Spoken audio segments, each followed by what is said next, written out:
Hello, good morning, good afternoon, and good evening, wherever you are. So, what's cooking in my kitchen right now? Ngayon, luluto tayo ng napakasimple luto. Siguro, mahuhulaan nyo kung ano to, ang ating lulutuin. Kung hindi man, ito ang picadillo. My wife's favorite. It's my wife's ultimate favorite food. Picadillo. Okay. Alright, so meron tayong ground pork, potatoes, meron tayong carrots, tomatoes, onions, garlic, and dalawang ano lang, couple of bay leaves lang. Hindi masyadong marami. Alright, let's start. Okay, so isa na natin. So since this is a original Spanish dish, gagamitan natin ng olive oil. Extra virgin olive oil. Okay? So yung gagamitin natin panggisa.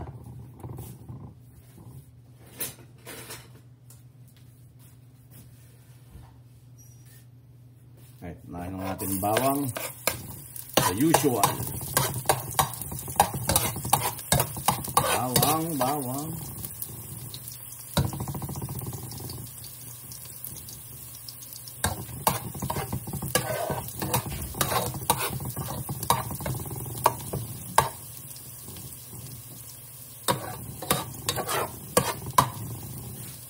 Tapos sibuyas.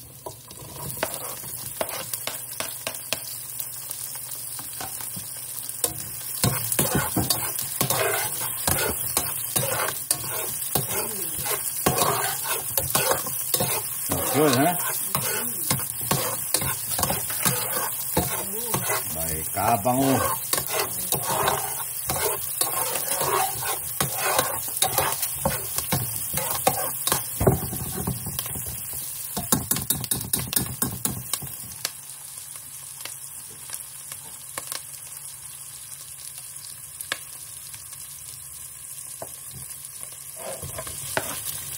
Natin ang ating fresh tomatoes.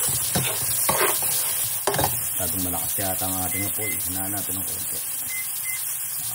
Mas tulog.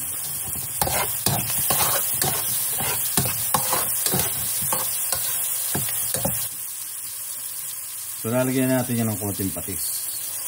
Pampalasa. Yan.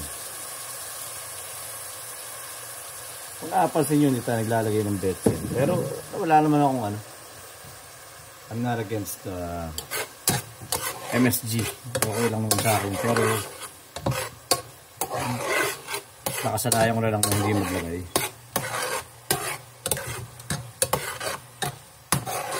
Yung betsin naman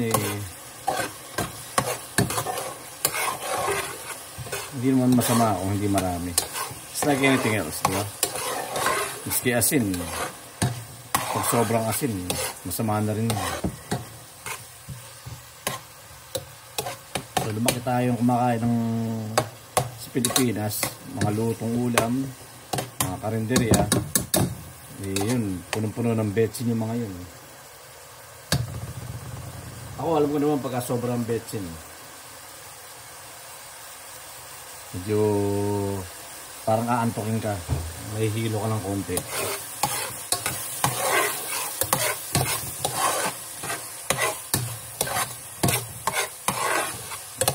Dito sa Amerika,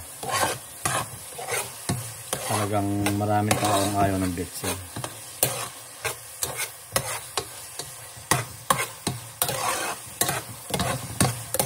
Ayan, so naluluto ng ating onions at tomatoes. Susunod natin ang ating ground pork.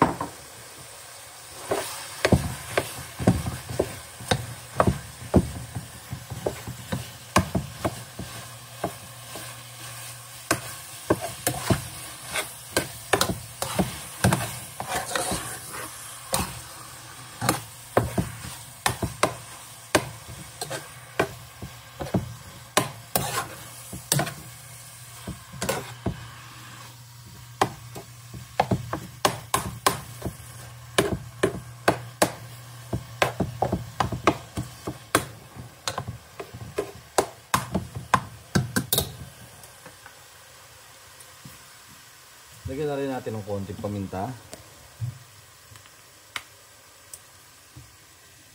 Konting black pepper lang.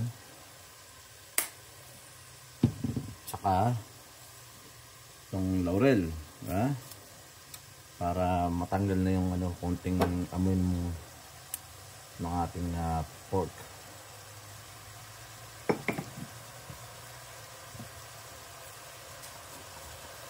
Ayan, lalagyan na rin natin ng konting pampalasa.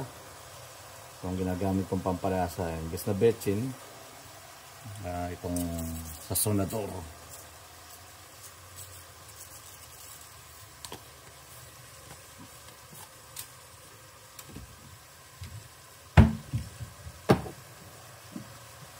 Konting asin muna. Pwede mandagdagan mamaya pag kailangan.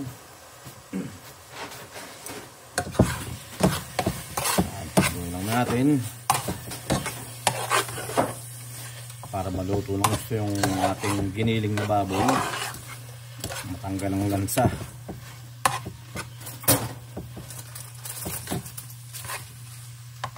Mas natin ng konti ang apoy.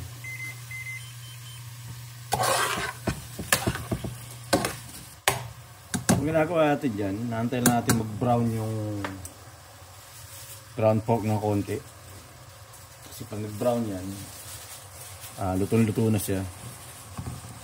Medyo wala na yung lansa niya, tsaka natin nalagyan ng sabaw. Takpan muna natin. Alright, check lang natin. Haluin natin ng konti.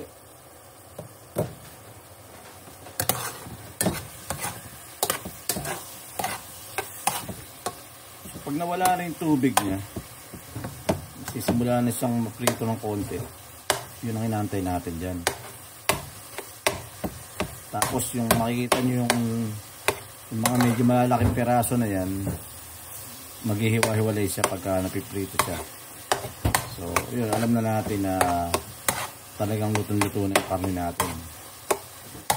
Doon natin nalagyan ng tubig para naman i-tenderize. Ayan. Ng tubig.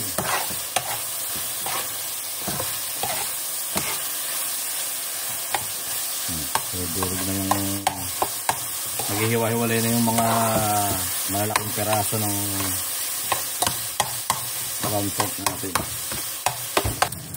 So yan, nagpiprito siya ng konti. Talagyan natin ng tubig.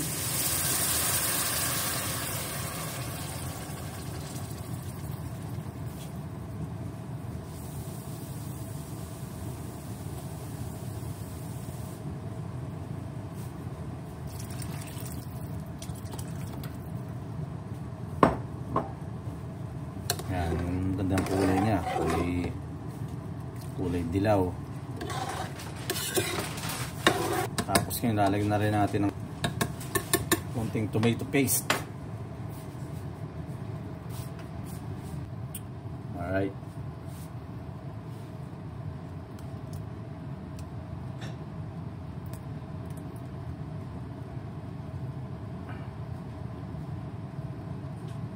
Okay na yan. Para sobrahan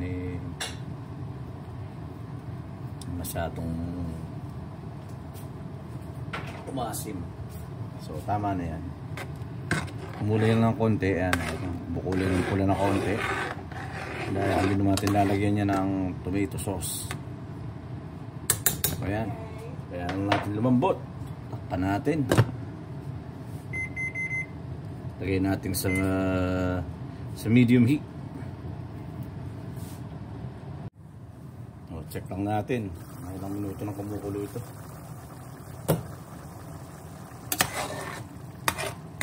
Masabaw pa. Pagka medyo matuyo-tuyo na yung sabaw, pwede na yan.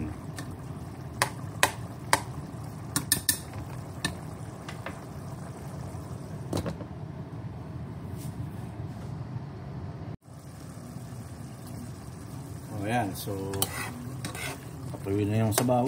Ibig sabihin niya malambot na itong ating ground pork.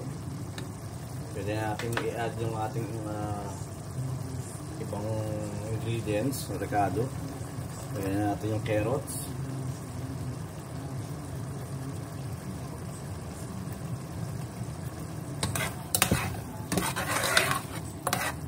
Patuloy yung sabaw niya. So hindi ko iniiwanan yung yung laurel. Tinatanggal ko rin yan. Hindi ko iniiwanan na nakasama sa pagkaluto. Dahil hindi mo kinakain yung dahon. Pampabango lang naman yan, kaya pwedeng tanggalin yan. Ganda ng consistency. Yan ang hinahanap natin. Tapos isasama na rin natin yung ating patatas. Yan. Ayos. Konting tubig para maluto ang patatas sa carrots. Yan lang. Takpan lang natin ulit. Tapos yan, luto na yan. I-add pa pala natin itong olives. Yung iba nilalagyan ng pasas o raisins, pero ako yung lalagay nun dahil hindi ako masyadong mahilig sa matamis na pagkain na pag ulam, hindi ako masyadong mahilig sa matamis. Ilang klase lang na ulam ang gusto ko na medyo matamis. Yung humba, I think that's it. Pero hindi ako mahilig dun sa may mga pineapple juice or pineapple na yeah. So hindi tayo naglalagay ng pasas.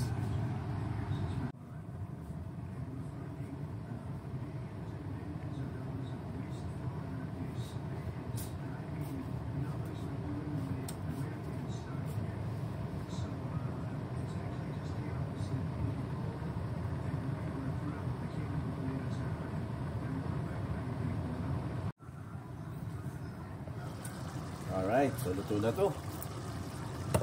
Talagay natin ng pinakahuli na ating dadagdag ng olives. Yan.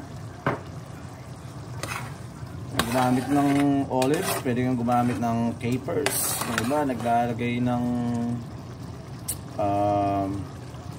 peas, green peas. Kahit anong gusto nyo ilagay, pwede. So, olives para talagang Spanish style. Luto na yan. Patayin na natin. And syempre ang susunod, paborito natin, tikiman portion, di ba? Tikiman portion na. Ayos.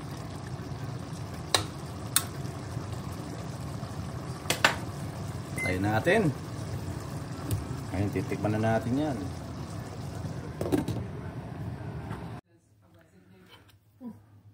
Okay, ito na. Tikiman portion. Best part of the video. Yan. Ito nyo ha. Tayong ground beef. Yeah, olives. Ground beef or pork? Oh, ground pork. I'm sorry. Thank you. Meron tayong carrots, patatas. That's it. Tikman natin. Alright. Let's see.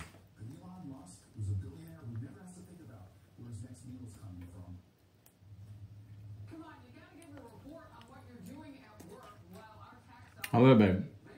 Sarap. Not too hindi maalat. Sarap. Good.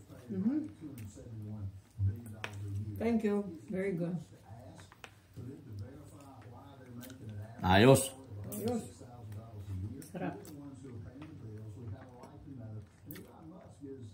Alright.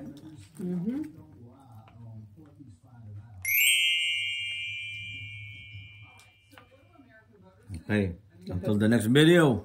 The potatoes are hard. They're good. Yeah. So ayos. Approve. The carrots have a little crunch. Approve. Ayos. Alright. Until the next one. Peace.